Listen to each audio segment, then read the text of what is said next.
Hello all and welcome to a new episode of the Highland Bullpen. Hamish has been away hibernating over the winter, but we're getting back into things, looking forward to spring coming along. No more Miguel Cabrera home runs in opening day in the blizzardy snow, but there's good weather around the corner, even if we're stuck in the UK in the midst of a few different storms. It's caused a little bit of havoc with some transportation, with folk doing shortish UK flights ending up in Spain, Germany, and Paris. But the Bullpen, we're going to be fairly near Germany, but we're making our annual trip over to the Netherlands to watch some classic Dutch football in a couple of weeks' time. You probably know, if you've listened to us regularly, that we allocate different responsibilities within the team here. The key feature quite clearly is where will we find some refreshments whilst we're over in Arnhem, and there can be no one better to tell us a wee bit about how our social activities are going to be as we go through our 3-day trip to the Netherlands than Yorkshire Dave. So what real ale houses and classic Dutch bars serving croquettes have you got in store for us in 2024? Well, I hope I can live up to my reputation. I mean, if I wasn't giving you advice, I don't think you would actually sort of fail to find somewhere to have a Ooh, drink, anything like that. But I'm hoping like last time in Zwolle, I mean, we had a fantastic yeah, time in the what was it, Hector Brai, where I think we if we did a bar chart of our time in Zwolle. I think that would. I think I did one, didn't I, for a while back? Seem to yeah. remember. And it featured quite prominently in our activity. So so I've been looking in the trusty old Beer in the Netherlands book, which is written by Tim Skelton. No Right. relation that we know of, but it really is superb. And although we're spending our time in Arnhem, we are going to a game in Nijmegen, aren't we? Yes. That Saturday evening, so we might get there, in good time for a few beers before the game. Says he, hopefully. And I'll just quote from the book: Nijmegen, pound for pound, possibly the nation's beeriest place, and there's there's no less than 16 pubs and bars mentioned in this guide. Wow. Just Yeah. just saying, we don't have to go in them all, but But we can there's make a damn good go of it.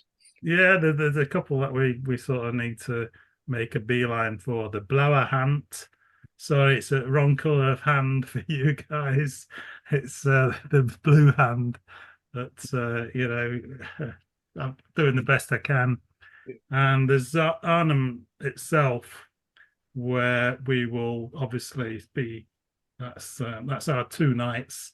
So there's one or two places that open quite late. You'll be glad to hear on Friday and Saturday night. Nothing to do with après ski lodges, I'm afraid. But Ooh. there's there's what sounds like a really great classic old brown cafe, the Cafe Maisha's, which is open till 2 a.m. So that's not too late for us, is it really? And there's Oss as well, even Oss, a smaller town, population 60,000, and birthplace of Ruud van Nistelrooy. Yeah, learned two things. I didn't realize Oss was so big. apparently. Well, yeah, it's sort of quite, it's a densely populated place, isn't it? And all these towns like Yeah, Nijmegen and Arnhem, I think they're both similar sizes, 150, 160,000 population. So os means ox in Dutch, and apparently the cattle heads appear on the pedestrian crossing lights. So look out for Hamish that. will be happy. Yeah, definitely. Aye, very appropriate. We should take our sort of Hamish hats with us and get on famously in Oz. And there's a great, what sounds like a great rock music pub there, the Catcher, which is another old established venue. So yeah, that's my contribution, Yeah. lads. Dave, you mentioned a term earlier that some of the listeners might not be too familiar with. It wasn't one that I knew until we had our adventures in Amsterdam. Brown bars. So I know that there's a bit more context around that, but I found that they were fantastic, and it's the type of bars that I would like whenever I'm kind of going out in the UK. It's just that we don't have a real term for that. We tend to call them perhaps old man pubs yeah, or something a bit more different. They're not bars. They're a mix between bars, cafes, pubs. yeah. But did you have a particular description for those? Well, yeah, I've been to Amsterdam plenty of times, and that's where I first came across them. And there's a famous one that we went in last year, the Hopper, and they tend to be very old, established places. The Hopper goes back to something like the 17th or 16th century. They're not all as old as that, but they tend to be inside wooden interiors and that sort of thing. And what happened was because of people obviously smoked back in the day. I'm not talking about the coffee shops where they're smoking other stuff, but cigarettes, and it would have been pipes and in the old days, wouldn't it? And consequently, pretty much everybody smoked, and the wooden interiors at the ceilings would just turn brown over the decades, and uh, I guess that became, if they did ever redecorate the place, then they would tend to do it in that sort of color or varnish. So they became known as brown cafes, and now it's sort of synonymous to me with a quality old style establishment where you go there for to see a historic bar in a neighborhood somewhere in and every town will have one, and that was the one in Arnhem that was mentioned. This cafe measures probably, they don't have to be that old. It's only relatively recently that they've stopped banned smoking in pubs, and I think they still keep that sort of decor. So that's my take on it, Dave. Good. Yeah, I didn't realize that either. So listeners will have picked up that the three games we're going to. So Friday evening, Topos in the Eerste Divisie. Saturday evening, NEC Nijmegen, and on Sunday, Vitesse Arnhem. Vitesse being Speed Arnhem. So again, listeners will probably realize with the Battle of Arnhem, bridge too far. So we'll also be adding into the trip. In my research on Ross County history and part of the blogs we put up there, the only current Ross County player I found killed in action in World War II was actually at the Battle of Arnhem, a William Fraser. So we hope to visit the cemetery and pay our respects when we're there as well. So it's something else important for us to do on the trip. And fantastic. The Netherlands is so easy to get around. Train tickets secured, flights secured, hotel secured, and we'll get trains and Ubers back and forth to those three grounds, which are all in reasonably close proximity. I'm not sure Nijmegen might be 30, 40 minutes or whatever in the train, but we'll be able to entertain ourselves as long as we stay out of the silent carriage, which we've made that mistake before on a trip to the Netherlands. So you'll no doubt see one or two pictures on our limited social media account, and we'll update you on how we get on in the trip at some other time as well. But so yeah, and the baseball is coming up, and I think Yorkshire Dave, you had some questions, or a big question about something that's fairly new to the MLB in terms of the draft. So we are not necessarily going to answer every minutiae of detail on that here, but I think from our perspective and a lot of our listeners' perspective, it'll be good to get a wee insight here. So what is it you'd come across and you were interested in? Yeah, I remember last year, or possibly even the year before, looking into the draft, and it's very interesting. It was reasonably complex then, but the idea was that in most American sports, those who finish last, the worst can become the best, isn't it? So the new talent that's out there in the colleges, they are picked by the 30 teams, and in the old system, the first pick would go to the worst performing team in the previous season to give them a chance of getting potentially the best prospects going. But this year, I'm sure Dave or yourself will go into this, but this year, for reasons that you'll probably explain, is they've done something slightly different, and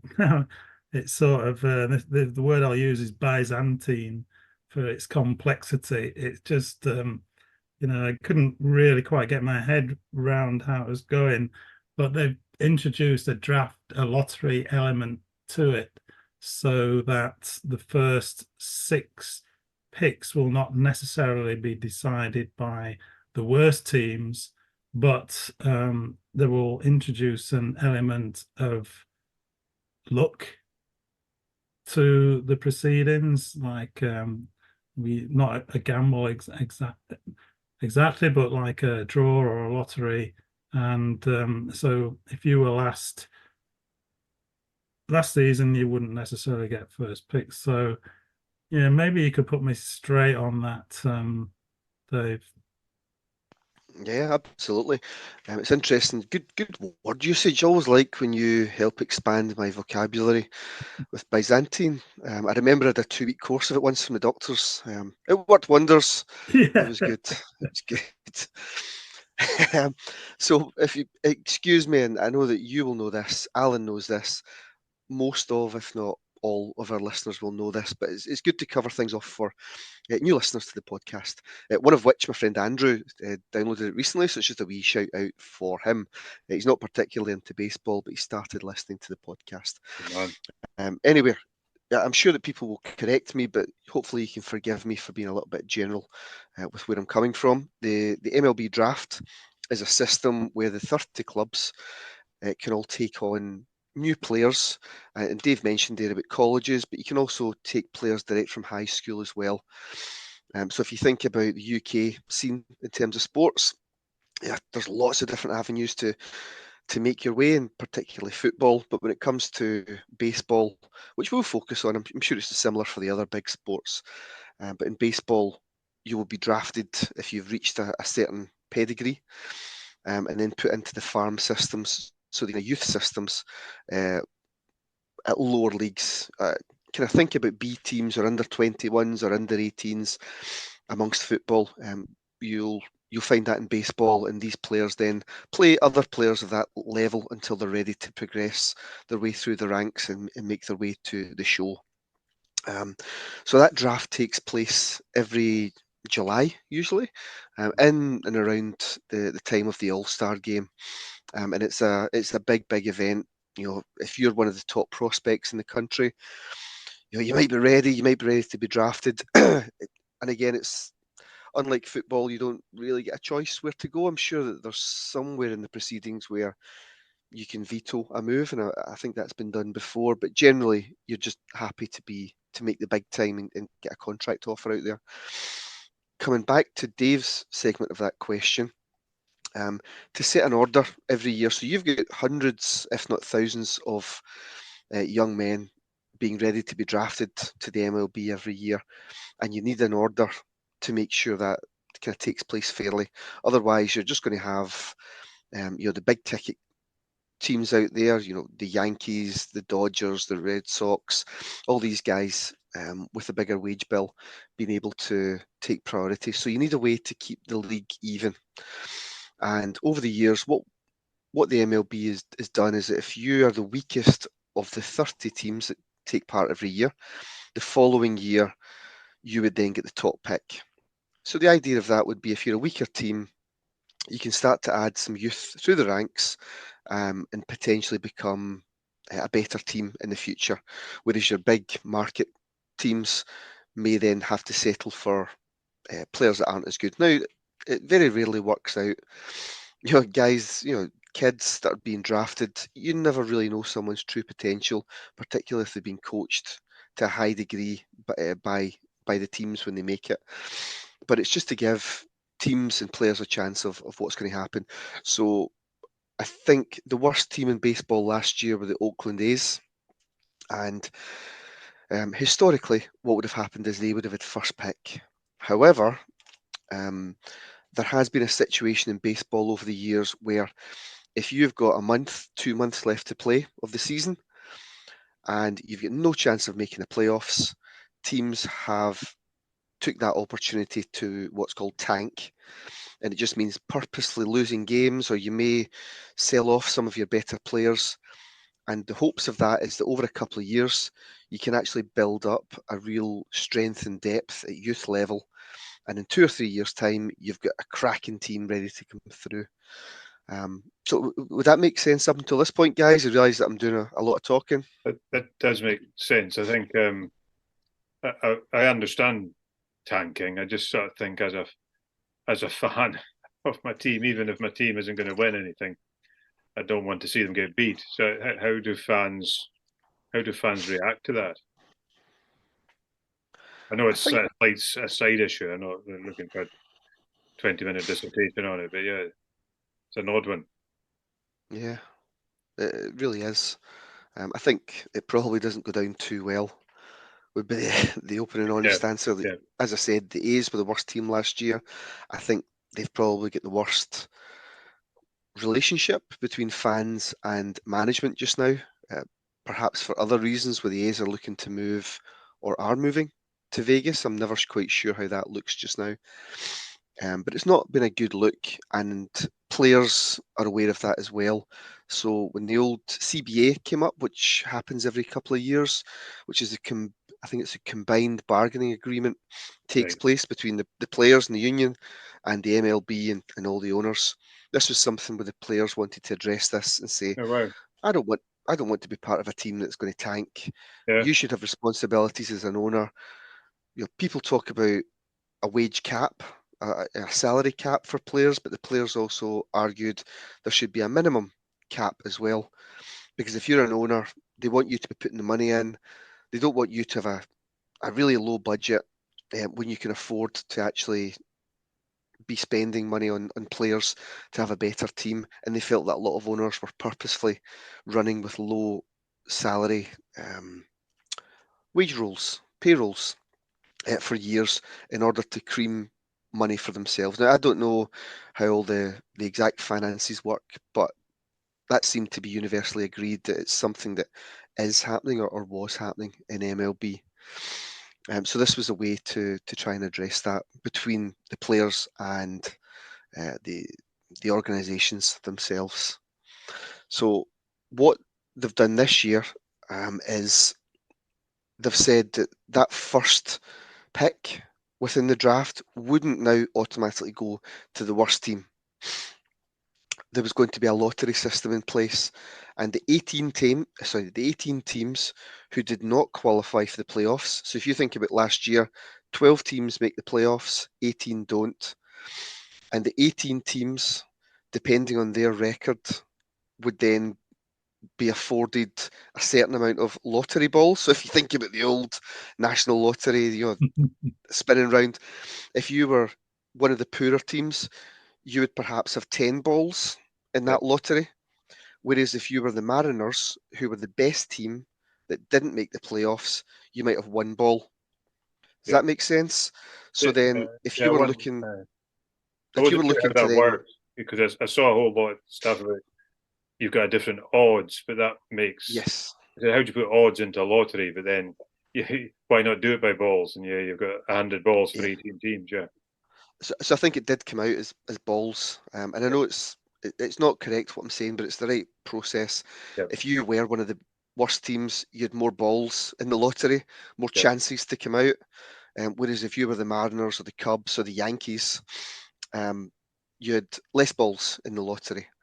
So, to give you an idea, the Athletics, the Royals, well said, Dave. Rockies... Sorry to interrupt. I had forgotten that the Yankees failed to make the postseason last year. Well reminded. I was expecting a little bit more of a reaction, so I'm glad it clicked in.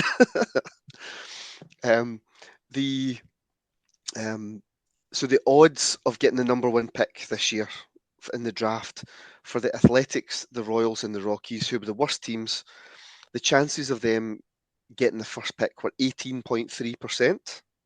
So quite high. You're almost like a 1 in 5 chance of each of them getting that pick, whereas the Mariners were 0.2%. So it just goes to show you the real difference. There was just about no chance of the Mariners getting the #1 pick. So it was a way of trying to address the tanking, but also who really are the weakest teams in our division. However, it didn't quite go according to plan. So if you remember, the Athletics, the Royals, and the Rockies all had an 18.3% chance. So roughly, what's that, 60% chance, 55% chance that one of them would have got the #1 pick. But it went to the Guardians, and the Guardians had a 2% chance of that occurring. And if you'll allow me, I'm not going to cover off any more than the top two, but second place went to the Reds, who had a 0.9% chance. Now, the reason I mention those two teams, the chances of those two teams receiving the top 2 picks for the draft was 5,000 to 1. It didn't go down too well with a lot of teams or fans, because you already look at those two teams and think, do you know what? The Reds were one of the better teams last season. They were in contention until the very end. And the Guardians just missed out on winning Alan and I's division in the AL Central. They were up there. So you think that those two teams are now going to be drafting potential. Oh, I see Alan's got a glint in his eye. He's ready to say something about the Tigers. But those two teams are now strengthening on top of strength. So that was the draft. I know it took a little while to explain, but its first year in practice, it's perhaps not went the way people expected. But it's really just trying to address teams tanking, but also making sure that the poorer teams are getting those first selections when it comes to the draft itself this summer. That's a really good explanation, Dave, and anyone who has done any gambling in their time will testify to strange things can happen when you leave things to chance. And to me, it sounds like an honourable sort of way of trying to address what was becoming a problem, and it's a bit unfortunate the way the balls came out of the hat, if that's the right analogy. It sort of backfired slightly, but I think they may refine it next year, but I think they're possibly on the right track. No, I think that's good. Really interesting. I hadn't actually looked at the odds when I saw the list of the different teams up there in the pecking order, Dave. So it's quite fascinating how it worked out. That's, as Dave said, that's how it goes. So yeah. Yorkshire Dave as well. I'm conscious as well. You were talking. You mentioned some Yorkshire interest in the Hall of Fame ballot. Oh yes, another ballot or vote taking place just now. Yeah, there's not many Yorkshiremen in the MLB over the years, and I'm sort of clutching at straws here to claim this. But I remember this guy from when I first started watching 1987 when Channel 5 started doing their coverage, and Gary Sheffield. Yeah, Gary Sheffield was one of the best players around, an outfielder who played for the Marlins, who won the World Series that year. And I think this is his last chance to get voted in this year. His numbers are amazing. Hits 2,689, over 500 home runs, and a career average of almost 300. So ordinarily, yeah, you'd think he'd be a shoe-in, but I think slightly tainted. I think he might have been mentioned in the sort of drug scandal thing, although I don't know what the situation is with that. To me, he was a great player, and I'd love to see him get in there, but whether he does or not, we'll see. Great. Good to hear, exciting, and yeah, a little bit of White Rose excitement there for the Hall of Fame. So thanks for listening, folks. It's been good for us to catch up. We appreciate it. We appreciate you listening. We'll be here throughout the season, and as spring training comes upon us quickly, we'll be having our regular chats and catch-ups, and we look forward to interacting with you throughout the year. So all the best, and yeah, moo.